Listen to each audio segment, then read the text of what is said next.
पिछले वीडियो में हम लोगों ने क्वेश्चन नंबर कहां तक कर लिया था, क्वेश्चन नंबर 4 तक कंप्लीट कर लिया था।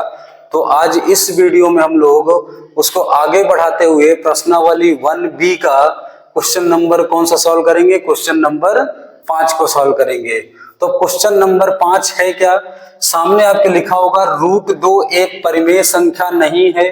फिर लिखा हुआ है सिद्ध कीजिए कि 2 + √2 एक परिमेय संख्या नहीं है।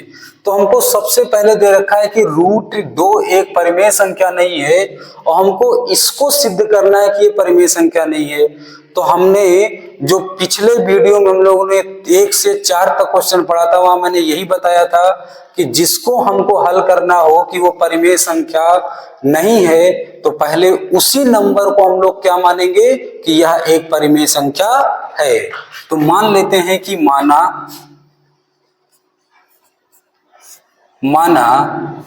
2 + √2 एक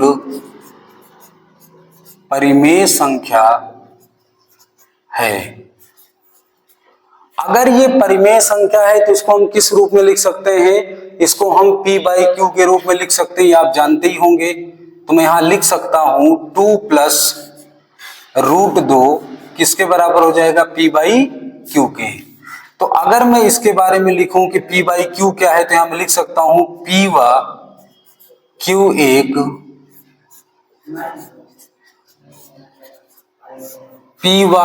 एक पूर्णांक है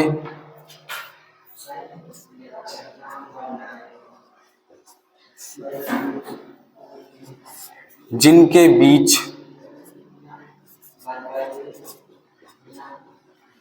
उभयनिष्ठ गुणनखंड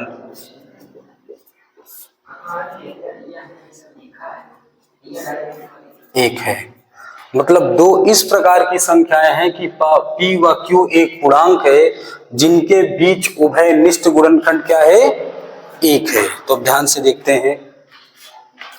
तो 2 + √2 P/Q के रूप में है।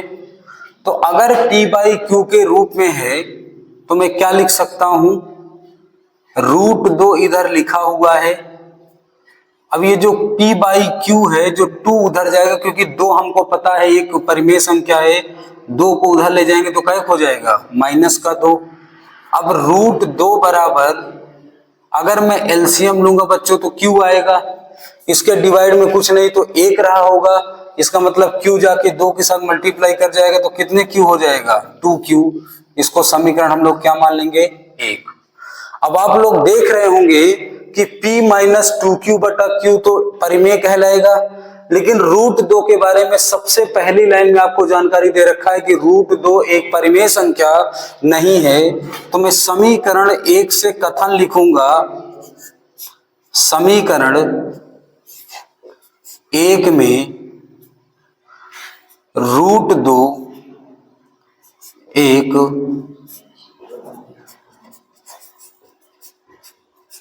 अपरिमेय संख्या है। समीकरण 1 में √2 एक अपरिमेय संख्या है, जबकि P - 2Q/Q एक परिमेय संख्या है।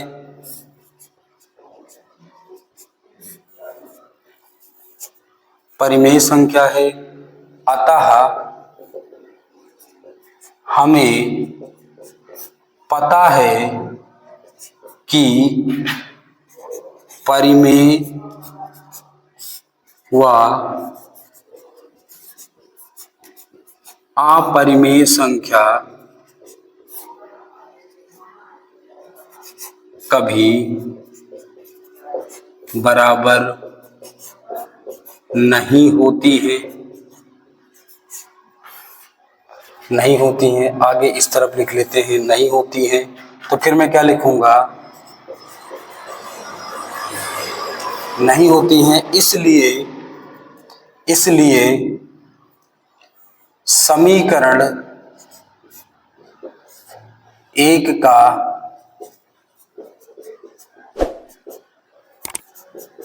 विरोधाभास हो रहा है। इसलिए समीकरण 1 का विरोधाभास हो रहा है, जिससे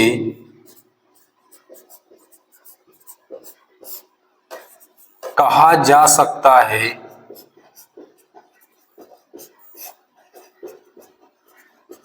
कि मानी गई कल्पना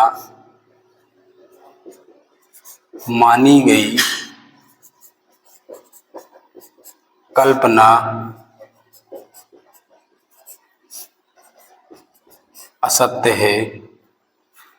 अतः मानी गई कल्पना असत्य है, इसका मतलब जो हमने माना कि ये परिमेय है, इसका मतलब कल्पना क्या हो गई? असत्य। तो लिख देंगे अतः 2 प्लस रूट 2 एक परिमेय संख्या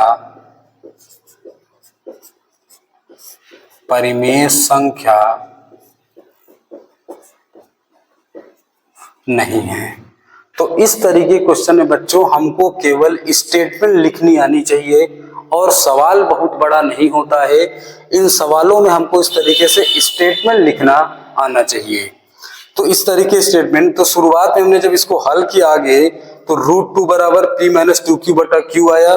मुझे पता है समीकरण 1 में रूट 2 एक अपरिमेय संख्या है, जबकि p माइनस 2q बटा q एक परिमेय संख्या है। अतः हमें पता है कि परिमेय व अपरिमेय संख्या कभी बराबर नहीं होती हैं, इसलिए समीकरण 1 का विरोधाभास हो रहा है, जिससे कहा जा सकता है कि मानी गई कल्पना असत्य है। इसका मतलब जो हमने माना था वो असत्य हो गया। जब वो असत्य हो गया, इसका मतलब हमने माना था कि परिमेय संख्या है, जब कल्पना ही असत्य हो गई, इसका मतलब जो माना गया कि वो परिमेय है, इसलिए वो परिमेय नहीं क्या हो गया? अपरिमेय। तुमने लास्ट में लिख दिया अतः 2 प्लस रूट 2 एक परिमेय संख्या नहीं है। तो चाहे परिमेय संख्या नहीं है ये लिखो, चाहे उसी को लिख दो क्या है? अपरिमेय संख्या है। तो इसी तरीके बच्चों आगे क्वेश्चन पर हम लोग बढ़ते हैं। क्वेश्चन नंबर किस पर? क्वेश्चन नंबर 6 पर। तो अगर हम देखें क्वेश्चन नंबर 6 क्या है, तो क्वेश्चन नंबर 6 कह रखा है कि हमें सिद्ध कीजिए। क्वेश्चन नंबर 6 के अंदर हमें 3 नंबर दिया है, जिनको हमको क्या सिद्ध करना है? तीनों को सिद्ध करना है कि ये एक परिमेय संख्या नहीं है। तो क्वेश्चन नंबर अगर 6 की बात करें तो क्वेश्चन नंबर 6 कहते हैं सिद्ध कीजिए। क्वेश्चन नंबर 6 है, लिखा है सिद्ध कीजिए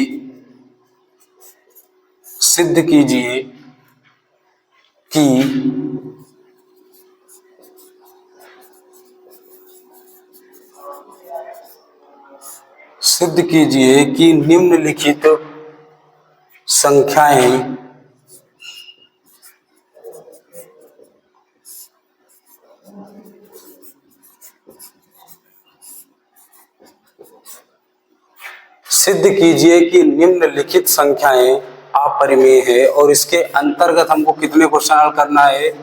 पहला किसको सिद्ध करना है? पहला दिया हुआ है 1/√2। दूसरा लिखा हुआ है क्या? दूसरा लिखा हुआ है 7√5। और तीसरा क्या लिखा हुआ है? 6 प्लस रूट 2। तीसरा क्या लिखा हुआ? 6 प्लस रूट का 2। तो इसमें बारी बारी से हम लोग हल करते हैं। तो क्वेश्चन नंबर अगर 1 का हल करें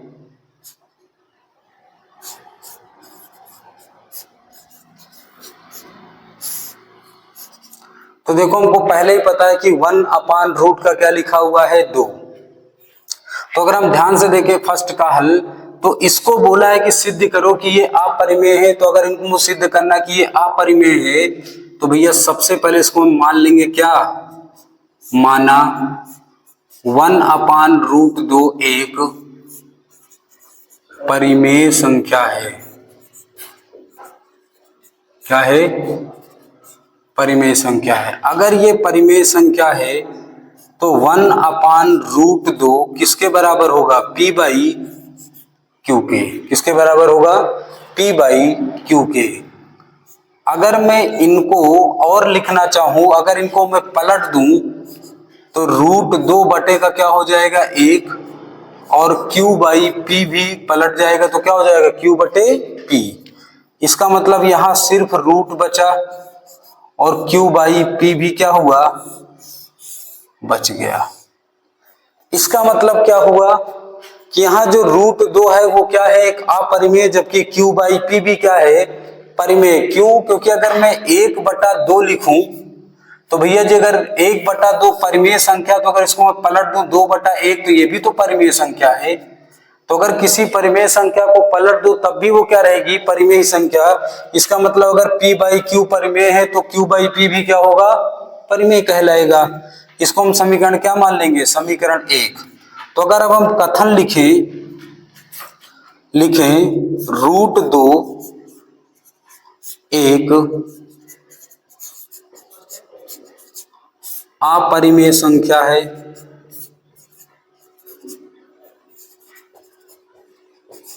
जबकि Q बाई P एक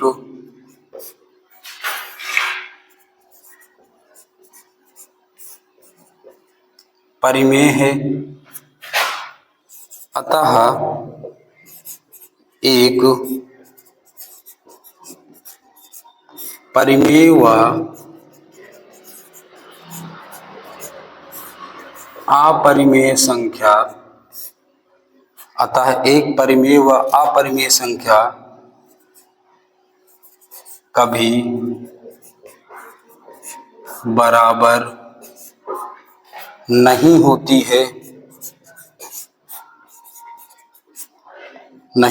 है, इसलिए समीकरण 1 का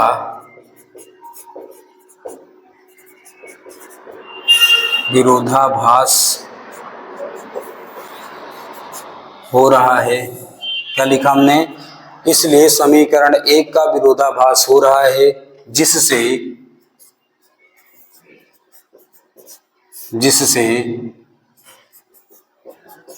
मानी गई कल्पना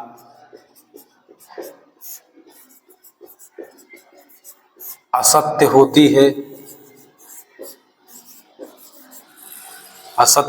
है, अतः रूट 2 1/√2 एक अपरिमेय संख्या है। क्या है बच्चों, अपरिमेय संख्या है। तो क्वेश्चन नंबर 6 का हमारा ये पहला प्रूफ हुआ कि 1/√2 सिद्ध करना है कि 1/√2 एक परिमेय संख्या है कि परिमेय संख्या नहीं है। तो हमको सिद्ध करना था 1/√2 एक क्या है, अपरिमेय। तो हमने इस तरीके से धीरे धीरे सॉल्व किया और हमने प्रूव कर दिया कि 1/√2 एक क्या है, अपरिमेय संख्या है। अगर इसी तरीके आगे बढ़े और क्वेश्चन नंबर किसका हल करें, क्वेश्चन नंबर 2 का। तो क्वेश्चन नंबर 2 में क्या दे रखा है बच्चों, तो क्वेश्चन नंबर 2 में दे रखा है, तो क्वेश्चन नंबर 2 में है कि 7√5 को हमको सिद्ध करना है। अब सेकंड का हल है, तो 7√5 को हमको सिद्ध करना है कि 7√5 क्या है, एक अपरिमेय। तो ये रूल है, मतलब एक स्टेटमेंट कहो या जो भी कहो, ये हमको याद रखना है कि जिसको भी हमको सिद्ध करना है कि अपरिमेय, तो उसको पहले हम क्या मानेंगे, अपरिमेय, उसको पहले परिमेय मानेंगे। तो मान लेंगे कि माना 7√5 एक परिमेय संख्या है। अगर 7√5 एक परिमेय संख्या है तो 7/√5 किसके इक्वल लिखा जाएगा बच्चों, किसके इक्वल लिखा जाएगा, P बाई Q के इक्वल लिखा जाएगा। अब ध्यान से देखो, √5 साथ 7 है, अगर 7 का मैं मल्टीप्लाई कर दूं तो P अपान कितने Q हो जाएगा, 7Q। तो ध्यान से देखो, P अपान 7Q, इसको हम समीकरण क्या मान लेंगे, इसको हम समीकरण 1 मान लेंगे। अगर हम इसको समीकरण 1 मान लेंगे तो ध्यान से देखो, इसके बारे में अब हम क्या लिखेंगे, स्टेटमेंट लिखेंगे। क्या स्टेटमेंट लिखेंगे, हम लोग लिखेंगे कि √5 एक अपरिमेय संख्या है। क्या है, √5 एक अपरिमेय संख्या है, जबकि P/7Q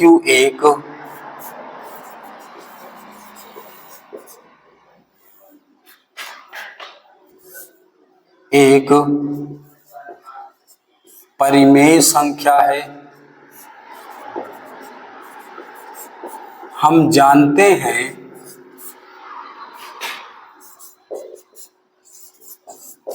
कि एक परिमेय व अपरिमेय संख्या कभी बराबर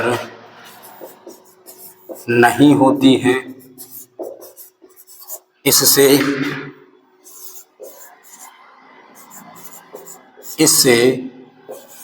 यह स्पष्ट हुआ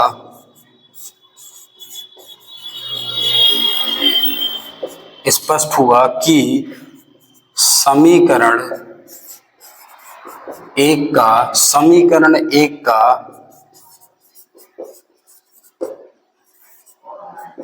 विरोधाभास हो रहा है, जिससे हम कह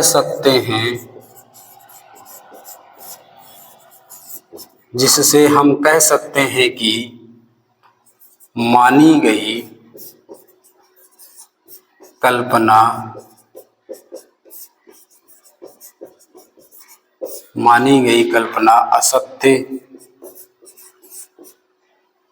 असत्य है।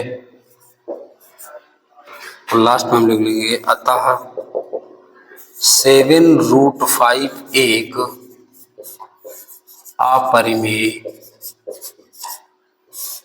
अपरिमेय संख्या है। तो इस तरीके से हम लोगों ने क्वेश्चन नंबर कौन सा सॉल्व कर लिया? इस तरीके से हम लोगों ने क्वेश्चन नंबर कौन सा सॉल्व किया? इस तरीके से क्वेश्चन नंबर हमने 6 का सेकंड नंबर भी क्या कर दिया? हल कर दिया। अब इसमें देखो क्वेश्चन नंबर क्या है? थर्ड। तो अगर क्वेश्चन नंबर थर्ड की हम लोग बात करें तो क्वेश्चन नंबर थर्ड देखो क्या दिया है। क्वेश्चन नंबर थर्ड में क्या रखा है कि question number third 6 plus root 2 हमको क्या करना है? 6 प्लस रूट 2 हमको प्रूफ करना है कि ये क्या है? एक अपरिमेय संख्या। तो जो हमसे बोल रहा है कि हमको सिद्ध करना है कि ये एक अपरिमेय संख्या है, तो जो हमको सिद्ध करना है कि ये अपरिमेय, तो उसको पहले हम क्या मानेंगे कि ये एक परिमेय संख्या। तो मान लेंगे कि माना 6 प्लस रूट 2 एक परिमेय संख्या है। किसका हल है बच्चों? ये क्वेश्चन नंबर थर्ड का। तो क्वेश्चन नंबर थर्ड का ये हल है कि माना 6 प्लस रूट 2 एक परिमेय संख्या है। तो अगर ये 6 प्लस रूट 2 एक परिमेय संख्या है तो ये किसके इक्वल लिखा जाएगा? 6 प्लस रूट 2 को मैं किसके इक्वल लिख सकता हूं? P/Q के। अब ध्यान से देखो, रूट 2 के साथ प्लस में जो 6 लिखा है, 6 भी अपने आप में बच्चों क्या है? एक परिमेय है। तो इसको मैं किसके तरफ ले जाऊंगा? परिमेय की तरफ। तो इधर रूट 2 लिखा रहने दो, ये P/Q इधर आ जाएगा तो क्या हो जाएगा? माइनस का। तो ये रूट 2 लिखा रहने दो, एलसीएम लूंगा तो यहाँ क्या आएगा? Q आएगा। Q से Q को भाग देंगे तो यहाँ क्या बचेगा? P। और ये Q जाके 6 के साथ क्या हो जाएगा बच्चों? मल्टीप्लाई। और इसको हम समीकरण क्या मान लेंगे? 1। अब ध्यान से देखो, ये जो समीकरण है पूरा स्टेटमेंट यही लिखा रहेगा। जहां पर रूट 5 हो वहां आपको रूट 2 लिखना है, और जहां पर P/7Q लिखा उसको मुझे क्या लिखना है? P-6Q बटे का Q लिखना है। बाकी सेम स्टेटमेंट आप लिख सकते हैं। तो देखो हमको पता है रूट 2 भी पहले ही पढ़ चुके हैं कि रूट 2 क्या है? अपरिमेय संख्या। तो ये रूट 2 अपरिमेय और P-6Q बटा Q क्या कहलाएगा? ये परिमेय। हमको पता है कि परिमेय और अपरिमेय कभी बराबर नहीं होती है, लेकिन समीकरण एक हमको बता रहा है कि परिमेय और अपरिमेय क्या है? बराबर। इसका मतलब सही से देखा जाए तो कथन के हिसाब से समीकरण 1 का क्या हो रहा है, विरोधाभास। अगर समीकरण 1 का विरोधाभास हो रहा है तो मैं कह सकता हूं कि जो हमने मानी है कल्पना शुरुआत में कि ये संख्या एक परिमेय है, इसका मतलब वो क्या हो जाएगा, गलत साबित हो जाएगा। अगर वो गलत साबित हो जाएगा तो फिर वो क्या कहलाएगा कि वो परिमेय नहीं, क्या है, एक अपरिमेय। तो बिल्कुल सेम स्टेटमेंट हम लोगों को लिखना है। जहां √5 है बच्चों, वहां हमको क्या लिखना है, केवल आप यहां √2 बना दो। और जहां पर इस स्टेटमेंट में क्या लिखा हुआ है, जहां पर स्टेटमेंट में लिखा है कि 7/2 तो यहां क्या लिख देंगे, यहां लिख देंगे संख्या है, जबकि ब्रैकेट में लिख दूंगा P-6Q, पूरे के बटे में क्या आएगा, Q आएगा। तो इसके बारे में हमने क्या लिखा कि √2 एक अपरिमेय संख्या, जबकि P-6Q बटा Q एक परिमेय संख्या। हम जानते हैं कि एक परिमेय व अपरिमेय संख्या कभी बराबर नहीं होती है। इससे स्पष्ट हुआ कि समीकरण 1 का विरोधाभास हो रहा है, जिससे हम कह सकते हैं कि मानी गई कल्पना क्या है बच्चों, असत्य है। अतः 7√5 एक अपरिमेय संख्या है। तो इस तरीके से क्वेश्चन नंबर 5 और क्वेश्चन नंबर 6 को हमने बहुत आसानी से समझ के क्या किया, हल कर लिया। तो आगे जो भी क्वेश्चन होगा क्वेश्चन नंबर 7 तो अगले वीडियो में सॉल्व किया जाएगा। अगर आपको वीडियो देखकर अच्छे से समझ में आया हो तो आप चैनल को सब्सक्राइब करें, लाइक करें, शेयर करें और अपने व्हाट्सएप, फेसबुक पर शेयर करना ना भूलें। नेक्स्ट वीडियो में अगले सवाल से सॉल्व किया जाएगा। धन्यवाद।